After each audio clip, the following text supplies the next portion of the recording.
Hello friends, या व्हिडिओमध्ये आपण क्लास 9th मॅथ्स पार्ट 1 मधला फायनान्शियल प्लॅनिंग हा जो टॉपिक आहे त्याच्यामधला प्रॅक्टिस सेट 6.1 सोडू.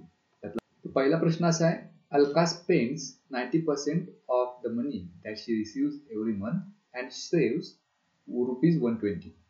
How much money does she get monthly? अलकाला मंथली किती रुपये मिळतात तो प्रश्न विचारला. मग त्याच्यासाठी एक लेटर घेऊया. लेट अलका गेट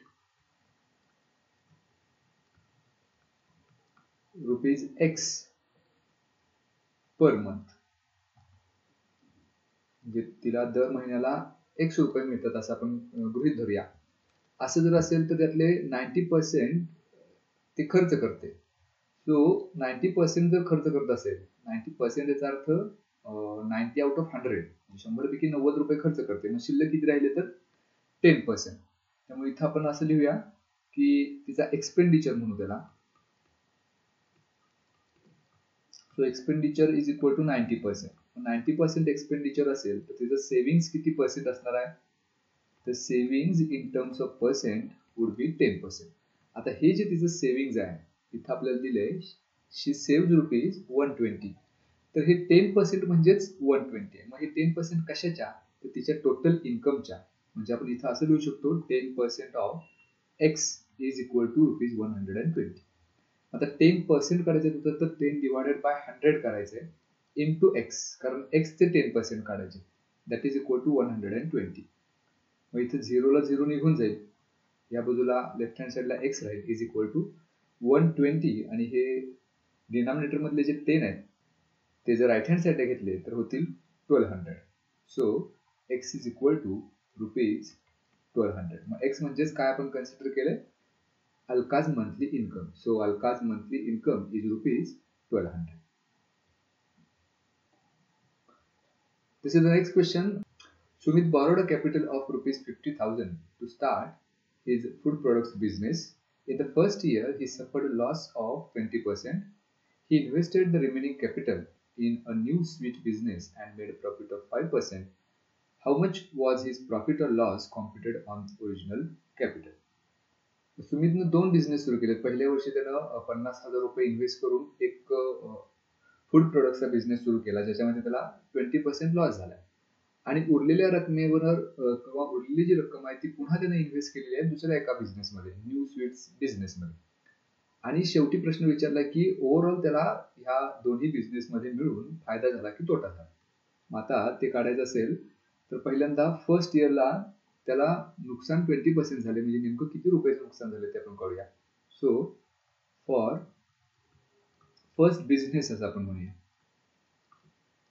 मग पहिल्या बिझनेससाठी त्याचा लॉस किती आहे तर 20% आहे.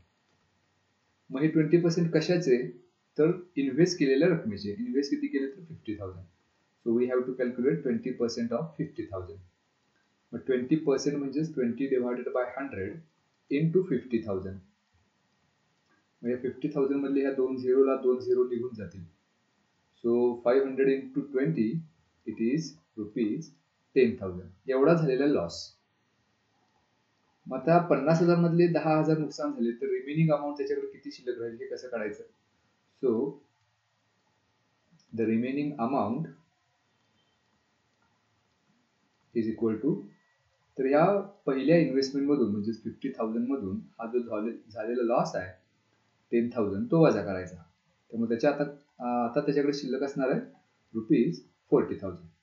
आता पुढच्या वेळेला हेच 40,000 त्यानं दुसऱ्या एका बिझनेसमध्ये इन्व्हेस्ट केले. मग आता तो दुसरा जो बिझनेस आहे त्याच्यासाठी आपण प्रॉफिट जो झाला आहे तो काढूया. So now for second business. इथं झालेला आहे प्रॉफिट आणि तो प्रॉफिट आहे 5%. So profit is equal to 5% of कशाच्या? तर आता इन्व्हेस्ट केलेली रक्कम आहे ही उरलेली म्हणजे 40,000. So we have to calculate 5% of 40,000. मग 5% म्हणजेच काय? 5 डिवायडेड बाय 100 इंटू 40,000. इथे या 2 शून्याला 2 शून्य निघून जातील. मग हा प्रॉफिट याचा असणार आहे 400 इंटू 5 इट इज ₹2,000. आता हा प्रॉफिट जर इन्व्हेस्टमेंट मध्ये ऍड केला तर त्याच्याकडे रक्कम आता नवीन जी असणार आहे ती किती असणार आहे? तर ती अमाऊंट म्हणजेच काय, इन्व्हेस्ट केलेले 40,000 प्लस हा झालेला प्रॉफिट 2,000, म्हणजे त्याच्याकडे आता रुपीज असणार आहेत 42,000. तर एवढी रक्कम त्याच्याकडे आहे.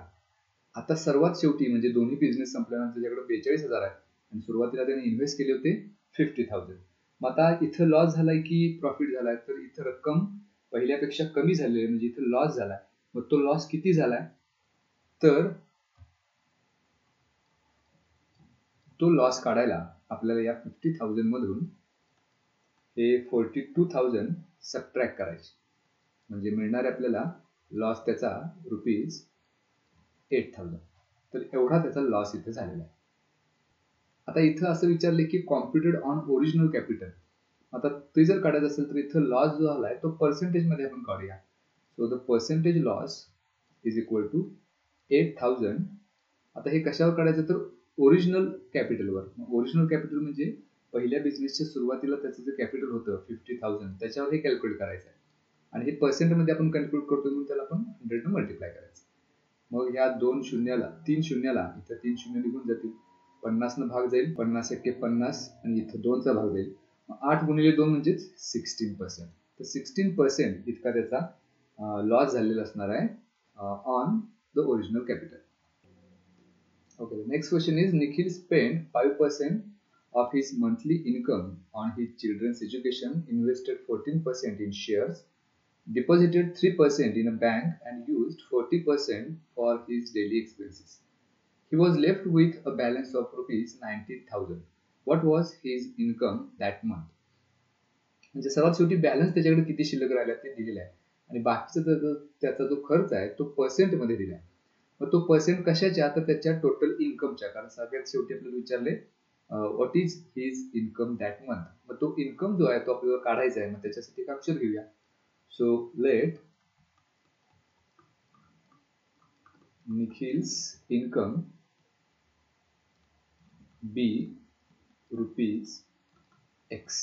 आता त्याचे सगळे एक्सपेंडिचर्स आपण बघूया, त्याचे सगळे खर्च बघू.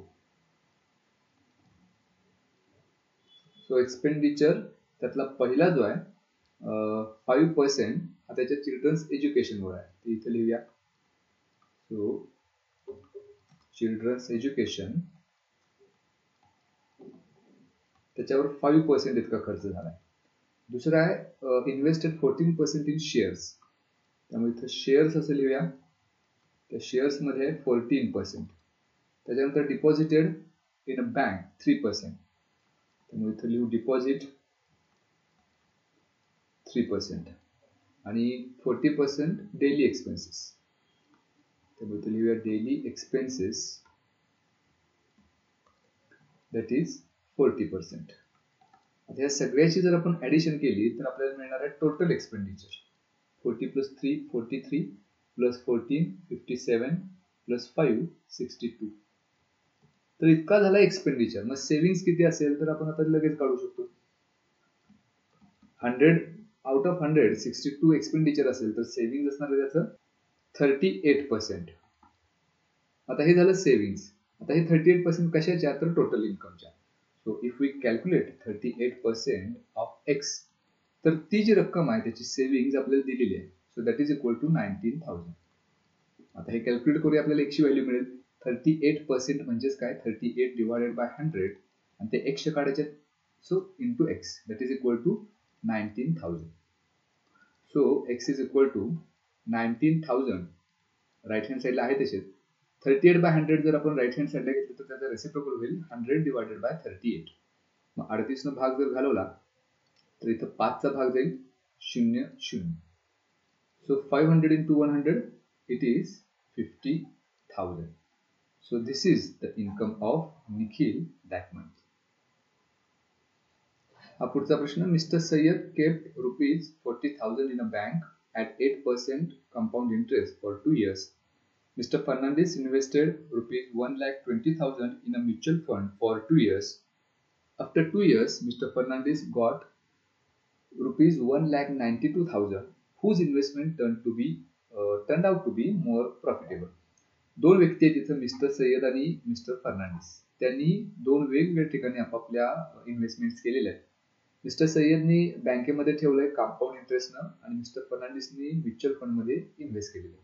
प्रश्न आपल्याला विचारला की ह्याच्यामधला कोणाची इन्व्हेस्टमेंट जास्त प्रॉफिटेबल आहे. आपण दोघांनाही 2 वर्षानंतर किती रिटर्न मिळतात ते काढूया. So first for mister Sayyad, तर त्यांना रिटर्न किती मिळणार आहे हे काढायचं. म्हणजे त्यांनी कंपाऊंड इंटरेस्टनं आपली रक्कम ठेवलेली आहे. So we have to use the formula for compound interest, that is compound interest. So by compound interest, the amount is given by A is equal to P into bracket 1 plus R divided by 100 bracket raised to n.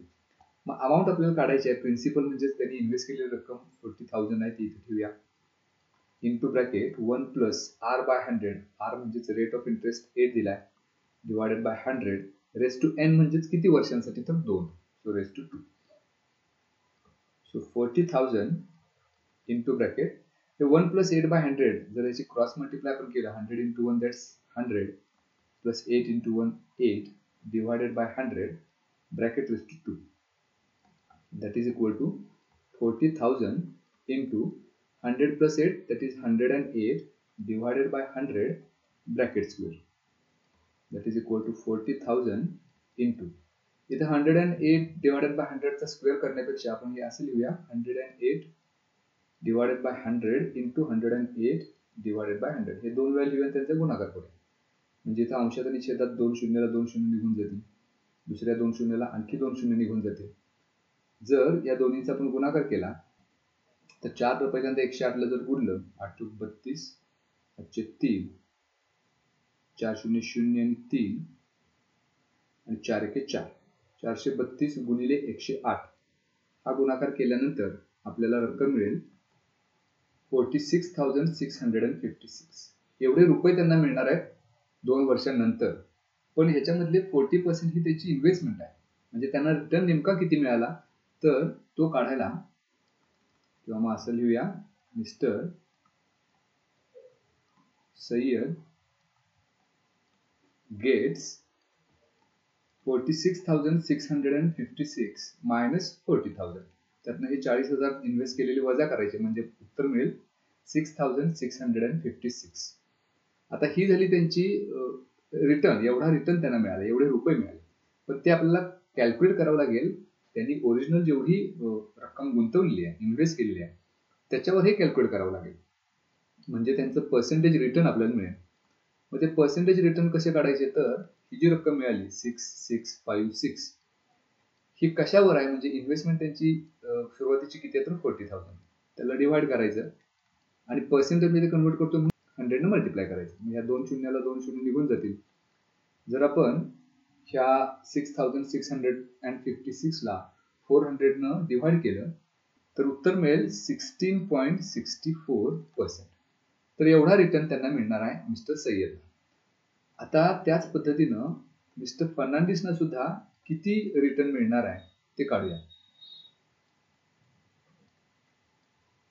आता त्यांची जी investment आहे त्यांनी 1,20,000 invest केलेले आणि त्यांना मिळाले 1,92,000.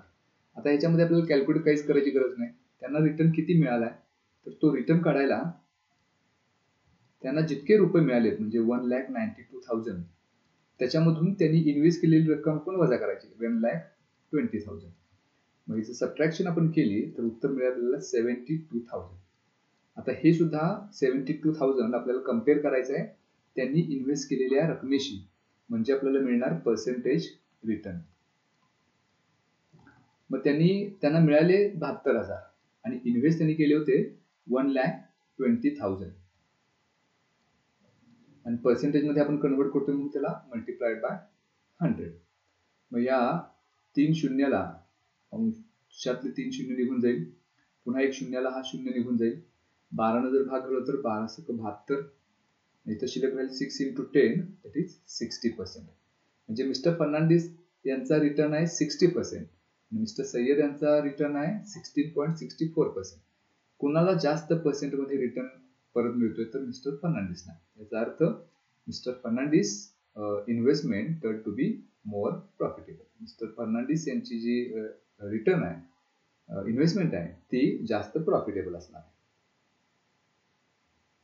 Okay, हा पुढचा प्रश्न. Samira spend 90% of her income and donated 3% for socially useful causes. If she left with rupees 1750 at the end of the month, what was her actual income? पहिला जो प्रॉब्लेम होता त्याच पद्धतीचा आहे. तिचा ओरिजिनल इन्कम काढायचा आहे. So let Samira's income